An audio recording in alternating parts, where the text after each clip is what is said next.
5 for 6 Skyview Network, sponsored by Terry Lambert Hyundai. Now, on News Channel 6 at 6, paying for parking in Augusta. Why city leaders are considering bringing meters to downtown. Azure News at 6 starts now. Live from Television Park, this is WJBF News Channel 6 at 6.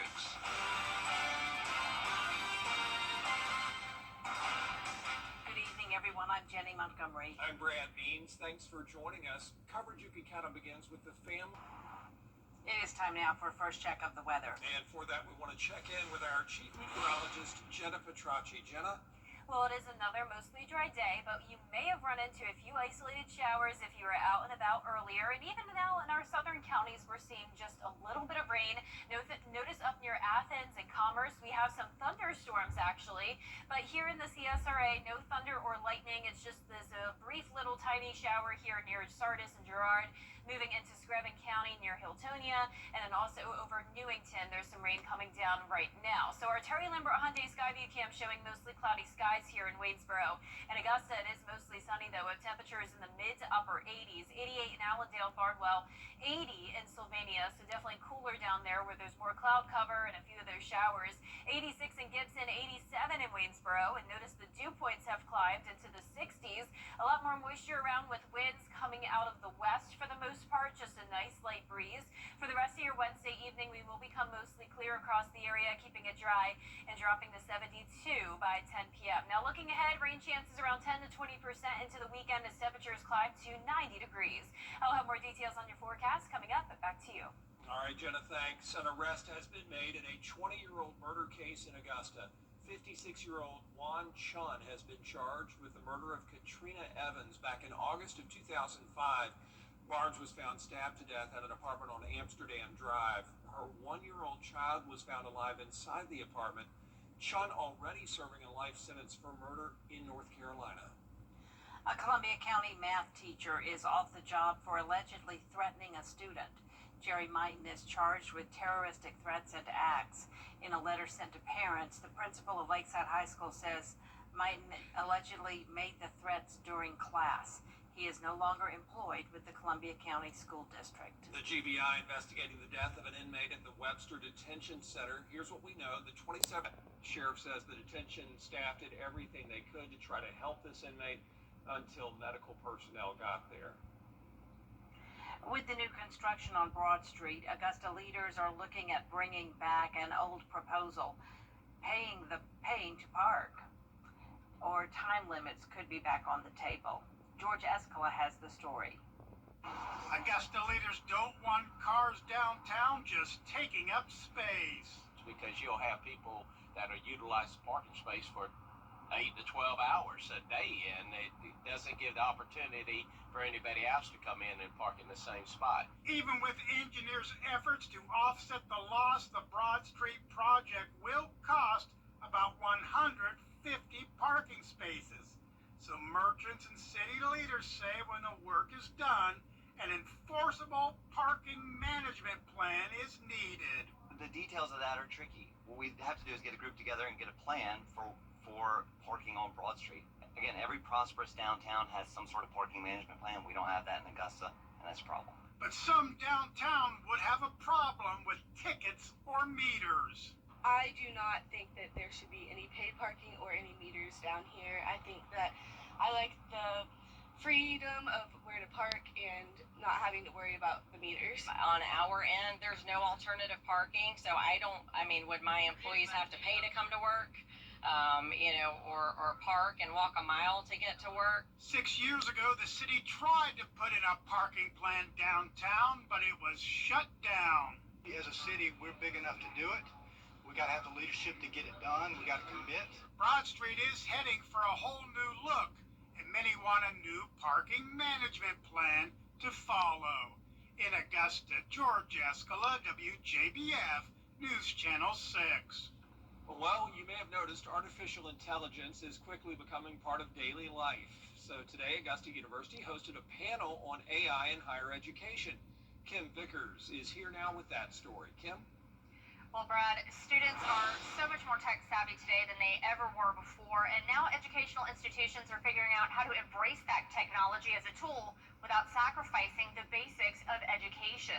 Dozens of Augusta University students and faculty members attended the AI panel today. Many had questions and concerns about how to tell if something that they're reading was produced by AI and if it's factually correct. Panelists included experts in AI in education and the workforce. Some students are concerned that AI is taking over many industries, creating fewer job opportunities. One of the panelists says that's a fair concern. There's a good chance that in 4 years the career they thought they were going to have does not exist as they imagined. So what do we do with that? We do making them available now to knowledge and critical thinking in such a way that whatever career comes available in 4 years, they're prepared for a variety of skills and talents. Now, the panelists all agree that AI is here to stay, and it's important for both students and educators to adjust to that. Brad? All right, Kim, thanks. Georgia Secretary of State Brad Raffensperger is going to run for governor. No surprise there, making the... It is Rail Safety Week, and the South Carolina Highway Patrol is teaching the community how to stay safe. Troopers are talking to drivers about how to properly pass over railroads. The effort is called See Tracks, Think Train. It's part of Operation Lifesaver, which says always expect a train at crossings. In our past 10 years, Greenville has always been in the top 4 counties, but recently Greenville County has moved up to the first for highway rail grade crossing collisions. So just making sure that our community is aware of how to cross the tracks, to listen to all the signs and signals, and to really know how to go across the train. Highway patrol officers say it takes the average freight train going 55 miles per hour more than a mile to stop. Wow. Coming up, interest rates coming down in the U.S. Now, what went into that decision from the Fed? Next. News Nation tonight. 3 big 7:30 on News Channel 6.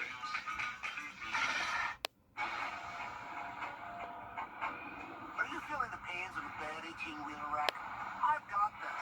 I'm attorney Ken Nugent. I've got a top-notch group of lawyers who stand firm against an insurance company's greedy ways. We'll do it the easy way or the hard way, but we won't stop until we pay you the maximum settlement you deserve. One call, that's all. Call Ken.com. Bye-bye now. That's right.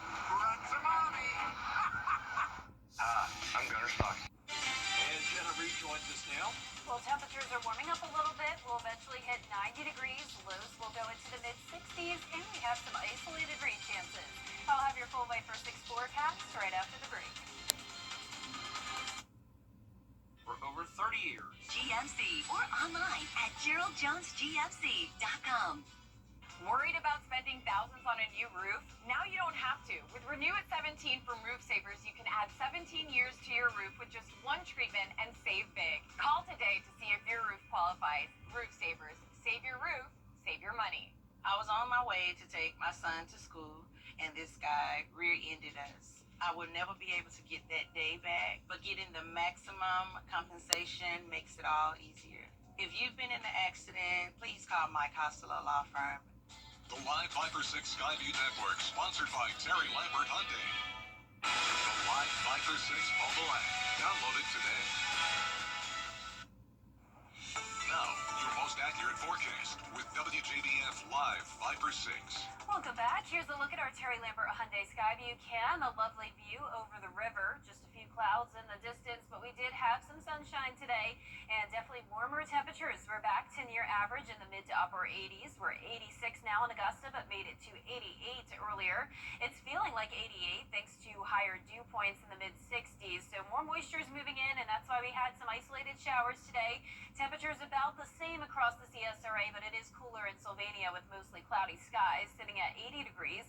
Notice a couple isolated showers still around the border of Burke and Screven County. Other than that, we're bone dry, and we have a few isolated storms up here near Athens, but I'm expecting dry conditions tonight overall and through the start of our Thursday morning. So we're watching this coastal low. We're also under the influence of an upper level low. That's going to continue to bring some slight rain chances, just bouncing back and forth between 10 to 20%, then up to 30% next Tuesday. So no widespread rain any of these days, but we will finally at least be entering a pattern where it's possible that then we could see a few showers. Now, those low temperatures are rising as well as we go into next week. We'll be back to near average. High temperatures following a similar trend.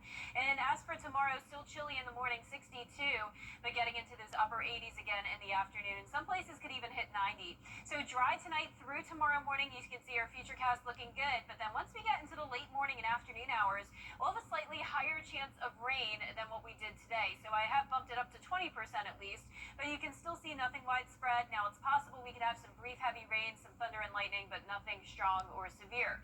We're watching the tropics as well as we have Tropical Storm Gabrielle that's formed today. It's out in the open Atlantic, and it's going to stay that way with the exception of potentially impacting Bermuda by next week as a Category 1 hurricane. But notice the United States is going to be far away from that cone of uncertainty. Now we have two other areas to watch here in the tropics. There's Gabrielle, and behind it we have two waves pretty much on top of each other, both at a 20% chance of development, so we'll be keeping an eye on that as well. But the CSRA is under no threats at this time. Low to mid 60s for those low temperatures tonight, upper 80s to some places getting to 90 tomorrow afternoon. And your 10-day forecast is showing partly cloudy skies with rain chances around 10 to 30%. High temperatures falling into the upper 80s next week as the lows go back into the mid 60s. Now, congratulations to today's umbrella winner. That is Margaret Boatwright from Rennes, Georgia. Margaret, you can pick up your Viper 6 umbrella here at the station and sign up to win yours on WJBF.com. All right. Jenna, thanks. Coming up, meet this week's scholar athlete from North Augusta High School. Yeah, do-it-all star on the field and in the classroom in sports. In case we haven't met, I'm attorney. Dear Chris, I'm so thankful for all the help you and your team were after my daughter's accident. Sincerely, Danny L. Danny, I can't thank you enough for these kind words. If you've been injured, call me, Chris Hudson. The Scholar Athlete Awards are brought to you by Jefferson Energy Cooperative, Rebath of Augusta, McDonald's, and WJBF News Channel 6. Now, WJBF sports coverage you can count on. Well, it is Wednesday, which means, of course, it is time to honor another scholar athlete, and this week, a young man who has mastered the art of multitasking. We're talking about North Augusta's Luke Waldhauer. Now, Luke is a senior Yellow Jacket. He's got a laundry list of student-athlete achievements. His sports include football, tennis, track and field, and the clay target team. His academic honors, well, how about all-A honor roll with a 5.17 GPA, honor seal of distinction recipient, Future Business Leaders of America, National Honor Society, and Fellowship of Christian Athletes Student Worship Leader. Now, athletically, he's been part of the Yellow Jackets football program all 4 years and is a founding member of the North Augusta Pickleball Club, among so many other accolades. And for Luke, time management is the key to his success. Definitely time crunch. The calendar can only help so much. Being in so many different activities, organizing with the supervisors where I can be at certain times, that's been a big struggle. And especially balancing that with school. He's really self-driven. Really proud of that fact. Like he said, I know he mentioned earlier about keeping his calendar. His calendar stays full, and we're pretty much just been the guardrails for him. He just keeps on going and does a lot of stuff on his own, and he's got his own motor for sure. Flexibility and organization, because what he does I couldn't do, and I get asked a lot of times on the weekends, like, what's Luke doing today? And I'm like, I have no idea. I mean, he's just always on the go. He's the ultimate team guy. He's willing to do whatever's asked for him. Whatever it is to help a teammate, whatever it is to help our team get better, he's willing to do, and that's one reason we're successful, because we have a lot of guys like him. Can't get a punt off without the great snap. Same with the field goal. And he's just Mr. Consistent. Can always count on him to do his job. Now, Luke has narrowed his college choices down to either Clemson, Georgia, or Vanderbilt. He will study biological sciences to prepare for med school.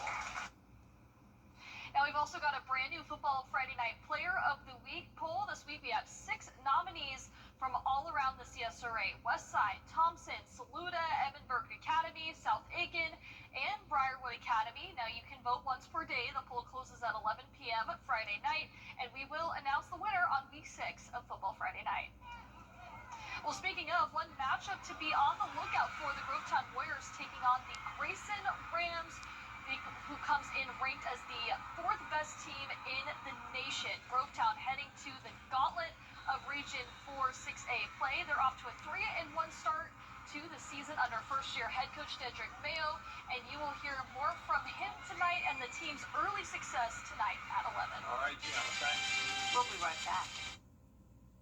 Chef Store has been super. It is a Viper 6 alert day as we track severe weather. The live Viper 6 weather team is coverage you can count on for the entire CSRA.